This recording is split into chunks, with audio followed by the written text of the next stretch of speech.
आजपासून नागपूरमध्ये विधिमंडळाचं हिवाळी अधिवेशन सुरू होणार आहे आणि एक आठवडा हे अधिवेशन आता चालणार आहे। शेतकऱ्यांची कर्जमाफी, तपोवनातल्या वृक्षतोडीसह झी 24 तासनं उघडकीला आणलेल्या पुणे जमीन गैरव्यवहार प्रकरणावरून वातावरण तापण्याची शक्यता आहे। 7 दिवस हे अधिवेशन चालणार आहे। या अधिवेशनातून वैदर्भीय जनतेला मोठ्या अपेक्षाही आहेत।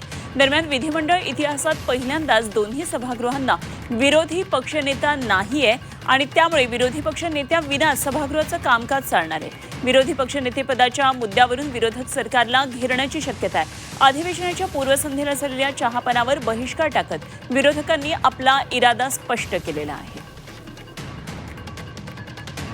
तर अधिवेशनामध्ये यावेळी कुठले मुद्दे गाजणार आहेत एकदा आपण पाहूया।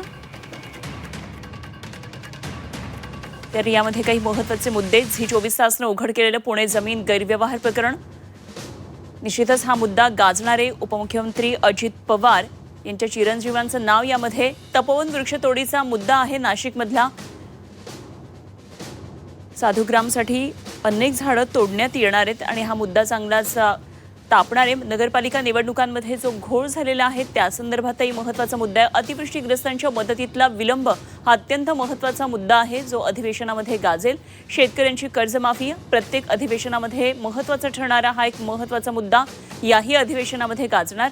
कापूस, सोयाबीन यासारख्या पिकांचा हमीभाव, त्यामुळे शेतकऱ्यांचे जे महत्त्वाचे प्रश्न आहेत यावर अधिवेशनामध्ये काय नेमका गदारोळ होतोय पाहणं महत्त्वाचं ठरणार आहे।